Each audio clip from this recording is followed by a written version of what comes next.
Harold Jenkins never imagined his morning coffee would be interrupted by three men in expensive suits, standing on his front porch. The 68-year-old retired carpenter had been living in the same house his entire life, just like his father before him, and his grandfather before that. The old Victorian home had weathered storms, economic crashes, and changing neighborhoods for over 150 years, but it had always remained in the Jenkins family. The house sat on Maple Street in what used to be the quiet outskirts of town. Now gleaming office buildings and luxury condominiums surrounded the modest residential area. Harold's neighbors had been selling their properties one by one, tempted by offers that seemed too good to refuse. But Harold wasn't interested in money. This house held memories that couldn't be bought or sold. When he opened the heavy wooden door that morning, the lead man introduced himself as Richard Blackstone from Pinnacle Development Corporation. His smile was practiced and cold. Behind him stood a woman with a briefcase and another man who looked more like security than business. "Mr. Jenkins, we've been trying to reach you," Blackstone said, his voice smooth but impatient. "We've sent multiple letters regarding our acquisition offer for your property." Harold scratched his gray beard and looked at the papers the woman was now pulling from her briefcase. He had indeed received their letters, but he'd thrown them away without reading them completely. The house wasn't for sale, and he'd thought that was the end of it. "I told you people already. This house belongs to my family. It's not for sale at any price," Harold said firmly. But Blackstone's smile only widened. "Mr. Jenkins, I think you misunderstand the situation. We're not exactly asking anymore." The woman handed him a thick stack of legal documents. "The city has approved our development project for this entire block. Your property has been designated for eminent domain proceedings." Harold's coffee mug nearly slipped from his hands. Eminent domain meant the government could force him to sell his property for public use, but this was clearly for private development. His grandfather had built this house with his own hands in 1875, using lumber from trees he'd cut himself. Every board, every nail, every carefully carved detail represented generations of Jenkins family history. The house itself was a testament to old-world craftsmanship. The wraparound porch featured intricate spindlework that his grandfather had spent months perfecting. Inside, the original hardwood floors creaked in familiar places, and the hand-carved banister had been polished smooth by 5 generations of hands sliding along its surface. Harold's children had taken their first steps on these floors, and their children had done the same. Blackstone continued talking, but Harold barely heard him. Something about fair market value, relocation assistance, and legal proceedings. The words buzzed around his head like angry wasps. When he finally focused again, the 3 visitors were walking back to their black sedan parked in his driveway. "You have 30 days to respond to the notice, Mr. Jenkins," the woman called over her shoulder. "After that, the proceedings will move forward with or without your cooperation." Harold stood on his porch long after their car disappeared down the street. The autumn leaves were just beginning to change colors, painting the old oak tree in his front yard with brilliant reds and golds. His grandfather had planted that tree as a sapling, and now its massive trunk required 3 people holding hands to encircle it completely. That evening, Harold called his daughter Sarah, who lived 2 states away with her own family. She was a successful lawyer, and he hoped she might understand the legal jargon better than he did. When he read her the documents over the phone, her sharp intake of breath confirmed his worst fears. "Dad, this is serious," she said. "Eminent domain cases are really hard to fight, especially when there's this much money involved. These development companies have teams of lawyers and political connections." But Harold wasn't ready to give up. He spent the next few days researching everything he could about his property and the development company. What he discovered made his blood boil. Pinnacle Development had been systematically buying up properties in his neighborhood for months, often pressuring elderly homeowners with aggressive tactics and lowball offers. Mrs. Chen, who lived 3 houses down, had sold her family home for a fraction of its worth after Pinnacle's representatives visited her repeatedly, sometimes showing up at her door late in the evening. The Ramirez family had held out longer, but eventually sold when their property taxes mysteriously doubled and city inspectors began finding violations that had never existed before. Harold realized he wasn't just fighting for his house. He was fighting for his entire neighborhood, for the principle that corporations couldn't simply take whatever they wanted from ordinary people. The more he learned about Pinnacle Development, the more determined he became. The company's CEO was Marcus Thornfield, a man known for aggressive business practices and political donations that always seemed to coincide with favorable zoning decisions. Thornfield had made his fortune by acquiring historic neighborhoods and replacing them with generic commercial developments that maximized profit while destroying community character. Harold's house was the last remaining obstacle to Thornfield's grand plan. The development would include a shopping center, office complex, and luxury apartments generating millions in revenue. One stubborn old man and his historic house were all that stood between Thornfield and his biggest payday yet. As Harold sat in his kitchen that night, surrounded by photo albums filled with family memories, he made a decision that would change everything. He wasn't going to roll over and let them take his home without a fight. This house had survived the Civil War, the Great Depression, 2 world wars, and countless other challenges. It would survive Pinnacle Development Corporation, too. He pulled out his grandfather's old wooden desk and began writing letters. Letters to the mayor, the city council, the local newspaper, and anyone else who might listen. Harold Jenkins was going to war, and he was fighting for more than just his house. He was fighting for the soul of his community, and the principle that some things should never be for sale. Harold's letters sparked something he never expected. Within a week of mailing them out, his phone started ringing constantly. The first call came from Jenny Martinez, a reporter at the local newspaper who was interested in his story. Then came calls from neighbors he barely knew, offering their support and sharing their own experiences with Pinnacle Development. The most surprising call came from Dr. Patricia Hoffman, a history professor at the nearby university. She had read about Harold's situation in the newspaper and was fascinated by his house. When she arrived that Tuesday afternoon, her eyes lit up as she examined the architectural details that Harold had grown up taking for granted.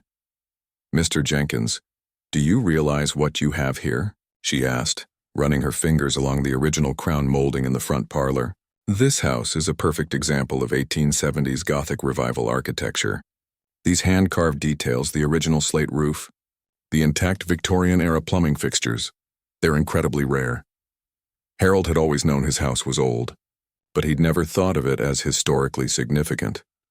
Dr. Hoffman explained that most houses from this period had been demolished or heavily modified over the years. His grandfather's craftsmanship and his family's careful maintenance had preserved architectural features that had disappeared from most other buildings. "This house should be on the National Register of Historic Places," Dr. Hoffman continued. "If we can get it registered, it would provide significant protection against demolition." The process of applying for historic designation required extensive documentation and research. Harold found himself diving deep into his family's history, uncovering stories and documents he'd forgotten existed. In his attic, he discovered his grandfather's original building plans, sketched by hand on yellowed paper. There were also photographs from the 1880s, showing the house when it was newly completed, surrounded by farmland that stretched to the horizon. Sarah drove down from her home to help with the research.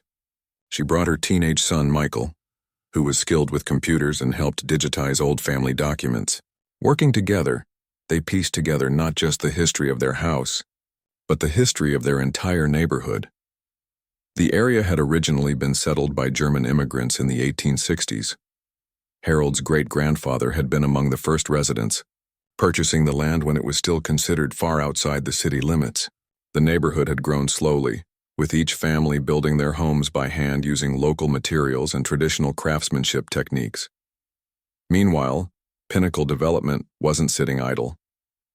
Blackstone returned with a new offer, this time accompanied by what he called additional incentives. The offer had increased significantly, but it came with a veiled threat. If Harold continued to resist, the legal proceedings would become expensive and emotionally draining. "Think about your family, Mr. Jenkins," Blackstone said, his tone now openly menacing. "Legal battles can tear families apart. They can drain life savings. Are you really willing to put your loved ones through that for the sake of an old house?" Harold's resolve only strengthened. That evening he discovered something that changed everything. While organizing papers for the historic designation application, he found an old survey map from 1874.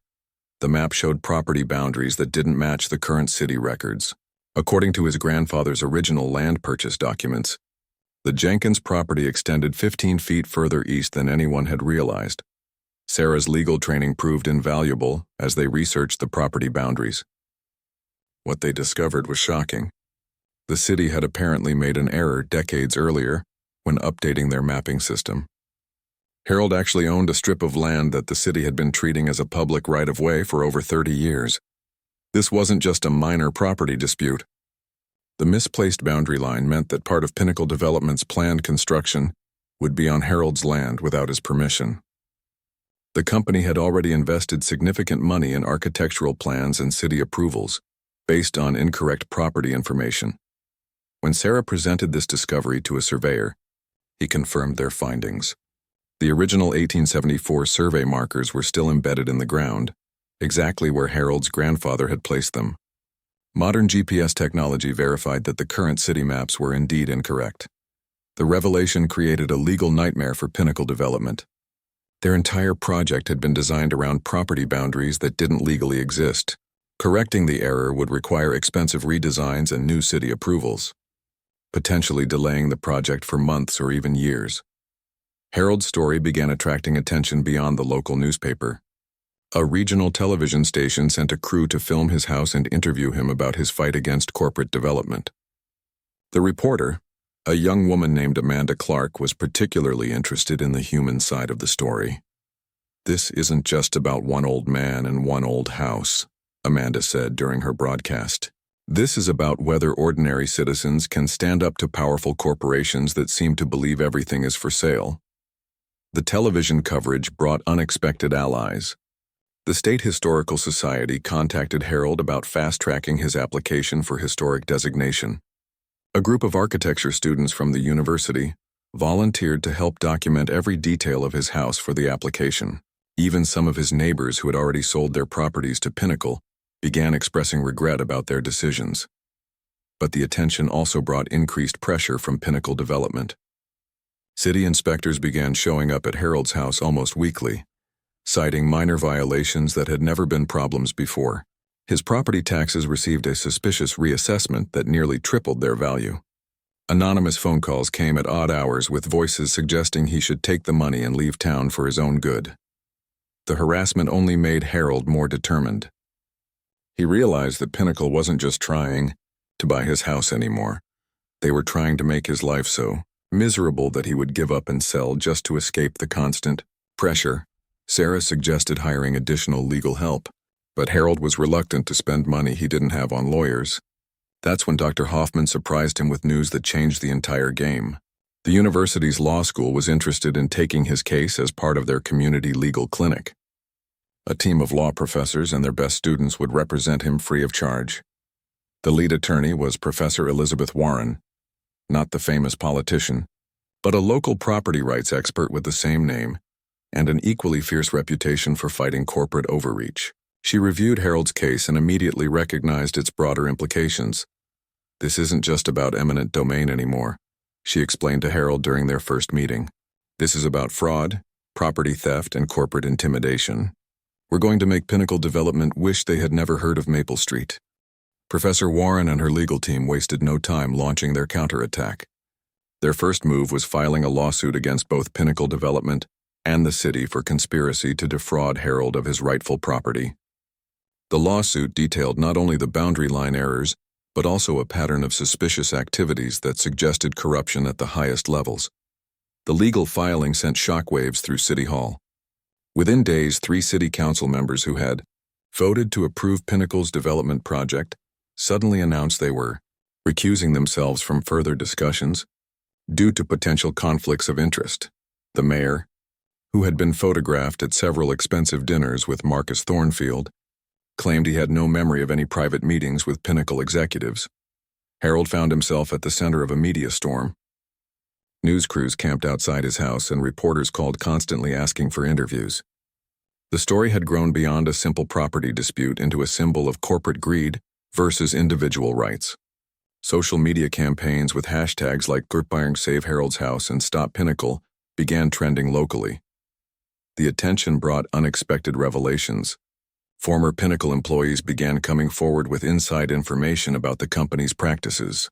A whistleblower named Janet Ross, who had worked in Pinnacle's acquisition department, provided documents showing the company had deliberately targeted elderly homeowners with aggressive tactics designed to pressure quick sales below market value.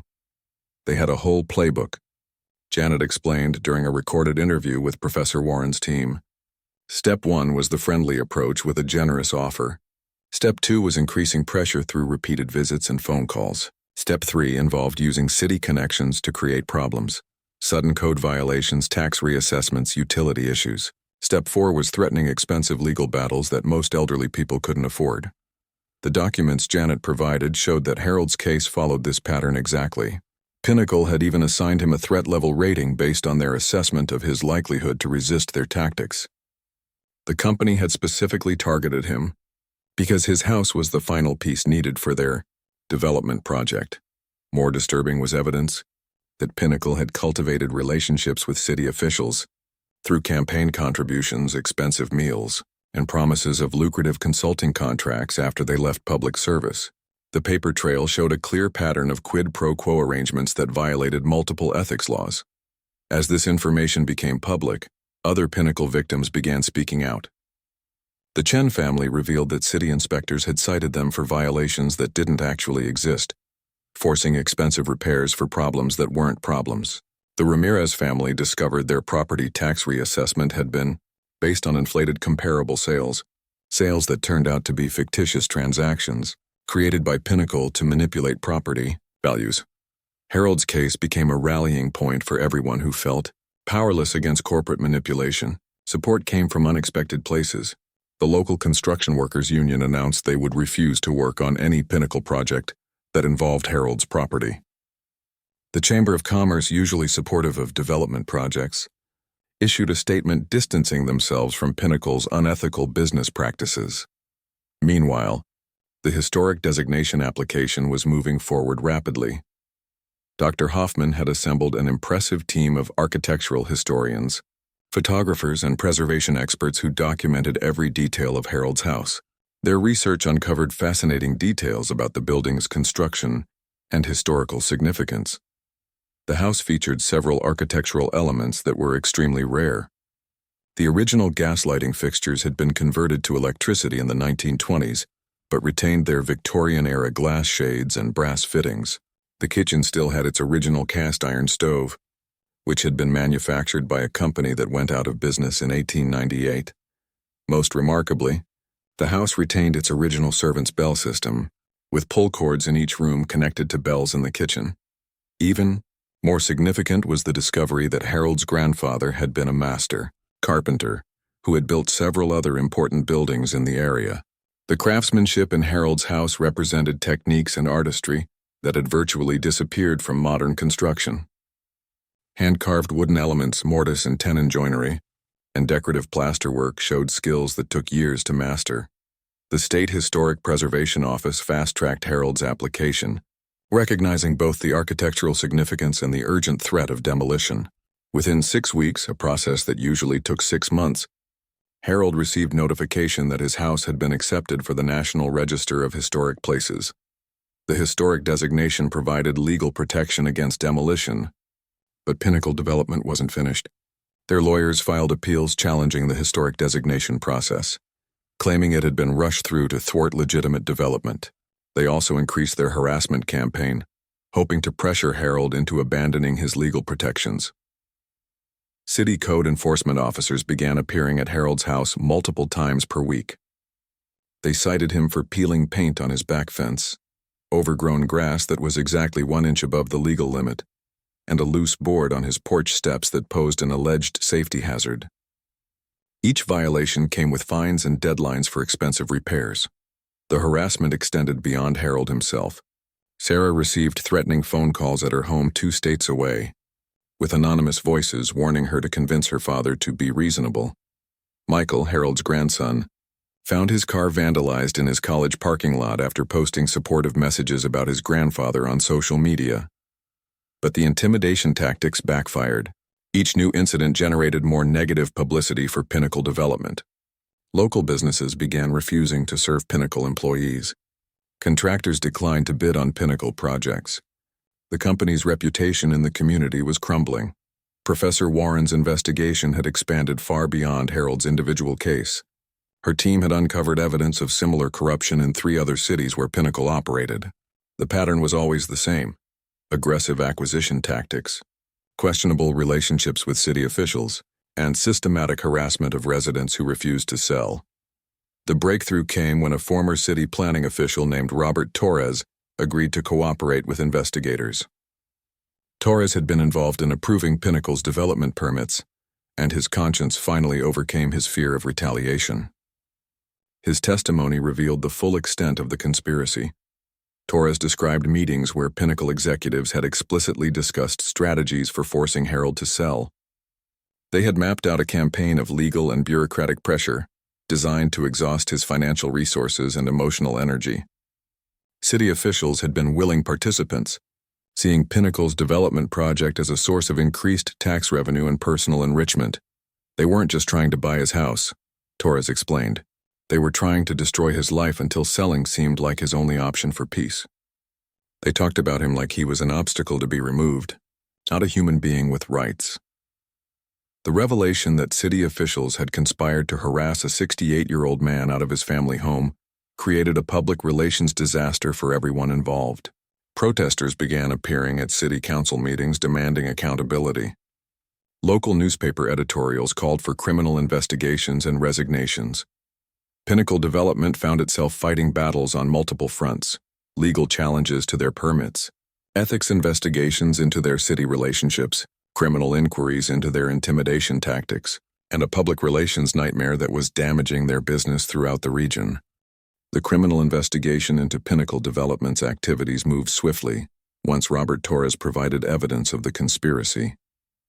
The state attorney general's office assigned a special prosecutor to the case, and within weeks, search warrants were executed at both Pinnacle's corporate headquarters and several city offices. Harold watched the news coverage from his living room, hardly believing that his simple refusal to sell his house had triggered such a massive investigation. FBI agents were now carrying boxes of documents from buildings where he'd never imagined his name would be mentioned. The scope of corruption was far broader than anyone had initially suspected. The search warrants yielded a treasure trove of evidence. Email communications between Pinnacle executives and city officials revealed explicit discussions about manipulating zoning laws, fabricating code violations, and even using city resources to conduct surveillance on Harold's daily activities. One particularly damaging email from Marcus Thornfield to the former planning director read, "Do whatever it takes to make the old man's life miserable. I don't care if it's legal, just don't leave fingerprints." Public outrage reached a boiling point when these communications became public. Harold had become more than just a property owner fighting for his rights. He had become a symbol of every ordinary person who had ever felt powerless against corruption and corporate greed. Support poured in from across the country as his story gained national attention. A crowdfunding campaign started by Michael raised over $50,000 in just 3 days, all designated for Harold's legal expenses and home repairs. Volunteers from the community began showing up at his house to help with the maintenance violations that city inspectors had cited, working for free to spite the harassment campaign. Meanwhile, Pinnacle Development was hemorrhaging money and credibility. Their stock price plummeted as investors learned about the criminal investigation. Several major clients canceled contracts, unwilling to be associated with a company under federal investigation. The company's board of directors called an emergency meeting to discuss Marcus Thornfield's future as CEO. The legal noose was tightening around several city officials as well. Phone records showed hundreds of calls between Pinnacle executives and city workers during the period when Harold was being harassed. Financial records revealed suspicious consulting payments to the former planning director's wife's company, payments that coincided exactly with favorable decisions for Pinnacle projects. Dr. Hoffman, meanwhile, had made another significant discovery about Harold's house. While researching the architectural history for the historic designation, she found evidence that the house had served as a stop on the Underground Railroad during the Civil War era. Harold's great-grandfather had been an abolitionist who secretly helped escaped slaves travel north to freedom. Hidden passages in the house's basement, which Harold had always assumed were just odd architectural features, were actually concealment spaces designed to hide fugitive slaves. Dr. Hoffman found diary entries from Harold's great-grandfather describing the dangerous work of helping freedom seekers, and correspondence with other Underground Railroad conductors in the region. This discovery elevated the house's historical significance to a national level. The Underground Railroad was one of the most important chapters in American history, and physical sites connected to it were extremely rare and valuable. Federal historic preservation officials immediately upgraded the house's protection status, making demolition virtually impossible under any circumstances. The revelation also provided new ammunition in the legal battle. Professor Warren argued that Pinnacle Development had tried to destroy not just Harold's family home, but a nationally significant historic site that belonged to all Americans. The company's actions took on an even more sinister character, when viewed as an attempt to erase important African American history for corporate profit. National civil rights organizations joined Harold's cause, recognizing that the fight had implications far beyond one elderly man's property rights. The NAACP issued a statement supporting Harold's battle, and several prominent African American historians traveled to examine the house and document its role in the Underground Railroad. The pressure on Pinnacle Development intensified when a grand jury was convened to consider criminal charges against company executives and corrupt city officials. Marcus Thornfield hired expensive criminal defense attorneys, a move that suggested he was taking the investigation very seriously. Several mid-level Pinnacle employees began cooperating with prosecutors in exchange for immunity deals. Harold found himself testifying before the grand jury about his experiences with Pinnacle's harassment campaign. Sitting in the courthouse where his grandfather had once served on a jury decades earlier, he described the constant pressure, the fabricated violations, the threatening phone calls, and the systematic attempt to make his life unbearable. They thought I was just an old man who would roll over if they pushed hard enough, Harold told the prosecutors. They didn't understand that this house represents 5 generations of my family's dreams and hard work. They thought everything was for sale, but some things can't be bought at any price. The grand jury proceedings remained secret, but rumors suggested multiple indictments were coming. Several city council members who had been photographed with Pinnacle executives suddenly announced their resignations to pursue other opportunities. The mayor, facing a recall petition with thousands of signatures, stepped down claiming health problems. As winter arrived, Harold's house took on an almost fortress-like quality. News crews still appeared regularly, and supporters continued to visit from across the country. The Old Victorian had become a pilgrimage site for people fighting their own battles against corporate bullying and government corruption. Sarah had temporarily moved in with her father to help manage the media attention and coordinate with their legal team. Michael took a semester off from college to assist with the massive amount of documentation required for the various legal proceedings. The Jenkins family had never been so united in purpose. The financial cost of the legal battle was enormous, but the crowdfunding campaign had grown into a movement. Over $200,000 had been raised from thousands of small donors who saw Harold's fight as their own. Corporate whistleblowers, civil rights activists, historic preservationists, and ordinary citizens who believed in standing up to bullies had all contributed. Pinnacle Development made one last desperate attempt to end the controversy. They offered Harold an astronomical sum, 10 times the original offer, plus a promise to relocate his house board by board to a new location where it would be preserved as a historic site. The offer included a personal apology from Marcus Thornfield and a commitment to change the company's business practices. Harold's response was swift and decisive. At a press conference on his front porch, surrounded by supporters and with news cameras rolling, he delivered what would become one of the most quoted statements of the entire controversy. This house has been standing right here for 150 years through wars, depressions, storms, and every other challenge you can imagine.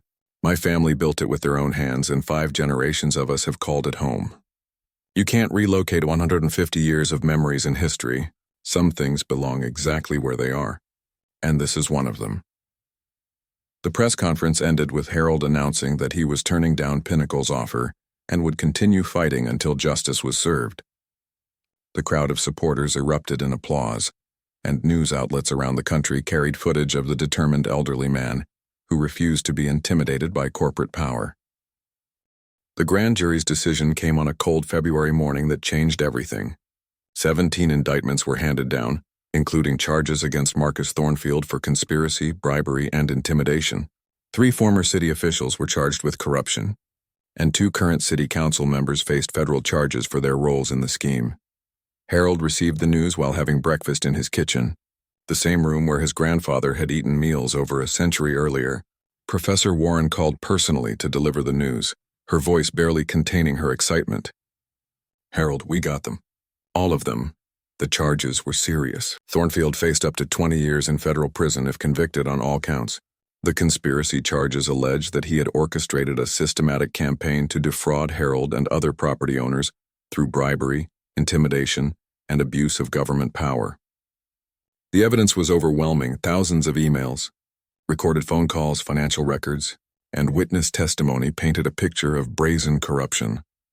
Within hours of the indictments being announced, Pinnacle Development Corporation ceased all operations. The company's board of directors voted to dissolve the corporation and liquidate its assets to pay legal fees and potential victim compensation. Marcus Thornfield was fired as CEO and escorted from the building by security guards, ending his career in dramatic fashion. The news media coverage was intense.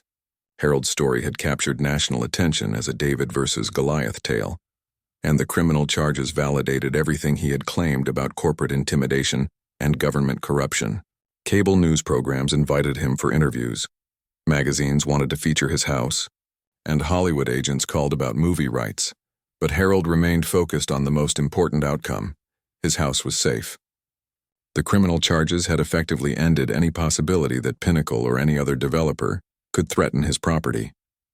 The historic designation provided permanent legal protection, and the corruption investigation had exposed the tactics that companies like Pinnacle used to pressure homeowners. The ripple effects of the investigation extended far beyond Harold's neighborhood. 3 other cities where Pinnacle had operated launched their own investigations into suspicious development projects. Property owners who had been pressured into selling began filing lawsuits to recover damages. The company's business model of aggressive acquisition through intimidation had been permanently destroyed. Sarah returned to her home state to resume her law practice, but she had been changed by the experience. She specialized in property rights cases now, representing other homeowners facing similar situations. The legal strategies developed during Harold's case became a template for fighting corporate bullying tactics across the country.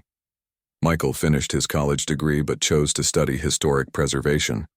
Inspired by his grandfather's fight and the discovery of their house's Underground Railroad connections, he spent his summer break working with Dr. Hoffman to fully document the house's history and restore some of the hidden passages to their original condition. The Underground Railroad connection had attracted attention from the National Park Service, which was developing a network of preserve sites related to the Freedom Movement. Harold's house was designated as an official stop on the National Underground Railroad network, bringing federal resources for preservation and interpretation. Visitors began arriving regularly to tour the house and learn about its history. Harold found himself becoming an unexpected tour guide, sharing stories about his family's role in helping escaped slaves and describing the architectural features that made the house unique. He enjoyed meeting people from around the world who were inspired by both the Underground Railroad history and his own fight for justice. The financial impact of the legal victory was substantial. A settlement fund established by Pinnacle Development's liquidation provided Harold with enough money to fully restore his house to museum quality, while ensuring he could live comfortably for the rest of his life. The irony wasn't lost on anyone. Pinnacle's attempts to steal his house had ultimately made him wealthy enough to preserve it perfectly. More importantly, the precedent set by Harold's case had national implications. Legal scholars wrote articles about the Jenkins decision, and law schools began teaching the case as an example of successful resistance to corporate overreach.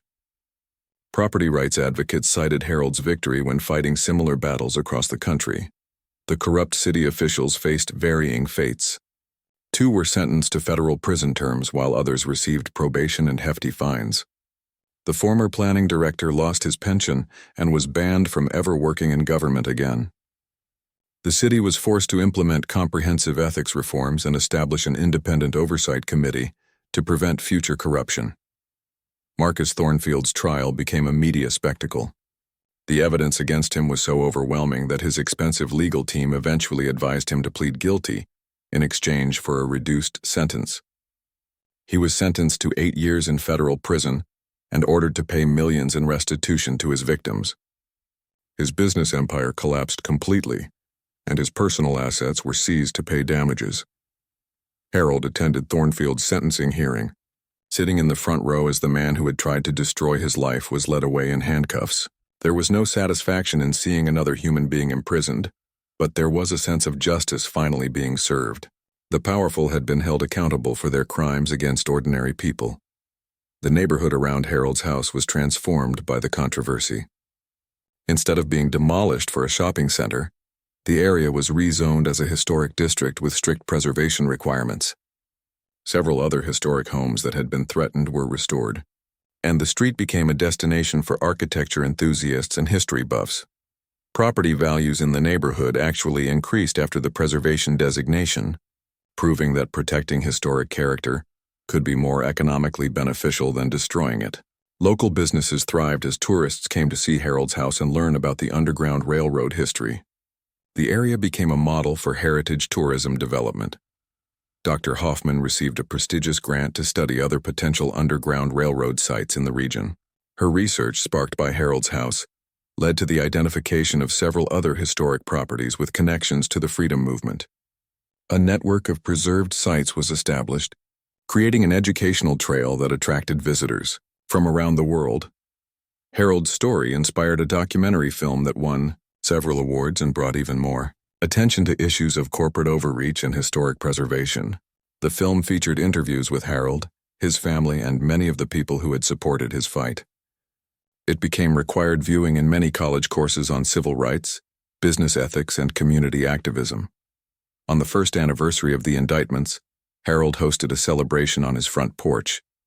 Hundreds of people who had supported his fight gathered to commemorate the victory and reflect on its broader significance. Professor Warren gave a speech about the importance of individuals standing up to corporate power, and Dr. Hoffman discussed the ongoing work to preserve Underground Railroad sites. As the sun set over the old oak tree in his front yard, Harold reflected on the incredible journey that had started with 3 men in suits appearing at his door. He had never intended to become a national symbol or a civil rights hero. He had simply refused to let bullies take away something that belonged to his family. 5 years later, Harold Jenkins sat in his restored parlor watching his great-grandson take his first tentative steps across the same hardwood floors where 5 previous generations had learned to walk. The house that Pinnacle Development had tried so hard to destroy was now more alive and vibrant than it had been in decades. The transformation was remarkable. What had begun as an old man's stubborn refusal to sell his family home had evolved into a thriving historic site that attracted thousands of visitors each year. The Harold Jenkins House, as it was now officially known, served as both a private residence and a public museum dedicated to Underground Railroad history and the fight against corporate corruption. The restored house was magnificent. Every architectural detail had been painstakingly preserved or recreated using traditional methods. The hand-carved woodwork gleamed with fresh polish, the original hardwood floors had been refinished to their former glory, and the Victorian-era fixtures had been carefully restored to working condition. Modern amenities had been seamlessly integrated without compromising the historic character. Sarah had moved back to town permanently, establishing a law practice that specialized in property rights and historic preservation cases. Her office was located in a restored building, just 3 blocks from her childhood home. She handled cases from across the country, representing homeowners and communities fighting against corporate overreach. The legal strategies developed during her father's case had become her specialty. Michael had graduated with a degree in historic preservation and was now the house's official curator and tour guide. He lived in the converted carriage house behind the main building, overseeing the daily operations of the museum while helping his grandfather manage the constant stream of visitors. His passion for history and natural speaking ability made him a favorite among tourists and school groups. The Underground Railroad exhibit that occupied the house's basement had become one of the most important educational resources in the region. Michael and Dr. Hoffman had worked together to create interactive displays that helped visitors understand both the historical significance of the freedom movement and the Courage required by both the escaped slaves and the people who helped them. The hidden passages that Harold's great-grandfather had built were now carefully preserved and accessible to visitors. Audio recordings told the stories of the brave individuals who had risked everything for freedom, and the families like the Jenkins who had risked their lives to help them. School groups came from hundreds of miles away to experience this tangible connection to American history. But the house's modern story was equally compelling. The Harold Jenkins Foundation, established with funds from the legal settlement, had become a national organization helping property owners fight corporate intimidation. The foundation provided legal resources, media support, and financial assistance to families facing situations similar to what Harold had endured. Over 200 cases had been successfully resolved, using the legal precedents established during Harold's fight. Families in small towns across America had kept their homes and communities intact by following the strategies that Professor Warren and her team had developed. The Foundation's website featured a map showing all the properties that had been saved from corporate takeover. The ripple effects continued to spread. 3 states had passed legislation strengthening property rights protections after studying Harold's case. Federal regulators had implemented new rules requiring greater transparency in eminent domain proceedings. Corporate law firms now included Jenkins' risk assessment in their evaluation of aggressive acquisition strategies. Marcus Thornfield had been released from prison after serving 6 years of his sentence. His business empire was gone, his personal wealth had been distributed to his victims, and his reputation was permanently destroyed. He now worked as a night security guard at a warehouse, living in a small apartment and driving a used car. The man who had once commanded corporate jets and luxury homes had learned that actions have consequences. Harold occasionally received letters from Thornfield, apologizing for his actions and expressing admiration for Harold's principles. Harold never responded to these letters, but he kept them in a box in his desk. He bore no personal hatred toward the man who had tried to destroy his life, but he also felt no obligation to provide forgiveness that hadn't been requested until after legal consequences were unavoidable. The former Pinnacle development site, where the shopping center was supposed to be built, had been converted into a community park. The space featured gardens, walking trails, and a playground where neighborhood children played every day. A bronze plaque near the entrance told the story of Harold's fight and the community's victory over corporate greed. Harold's health remained good despite his advanced age. The stress of the legal battle had taken a toll initially, but the satisfaction of victory and the joy of sharing his house with visitors had energized him. He walked through his neighborhood every morning, greeting neighbors and visitors, and often stopping to chat with tourists who recognized him from news coverage or documentaries. The house itself had become a symbol far beyond its original significance. Civil rights leaders cited Harold's story when encouraging people to stand up against injustice. Business ethics professors used the case to illustrate the importance of corporate responsibility. Community activists referenced Harold's victory when organizing against unwanted development projects. A major television network had produced a miniseries based on Harold's story, bringing his fight to an even wider audience. The actor who portrayed him had visited the house several times to understand Harold's character and motivations.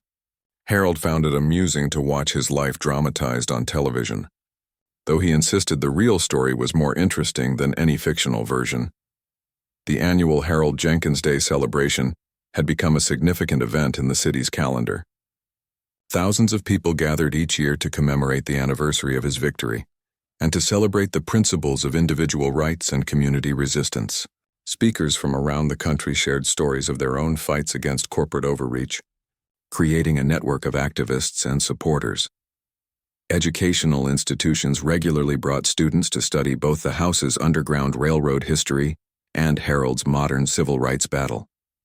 The parallels between the historical fight for inner freedom and the contemporary struggle against corporate power provided rich material for discussion and reflection. Harold had written a book about his experiences, with proceeds benefiting the foundation that bore his name.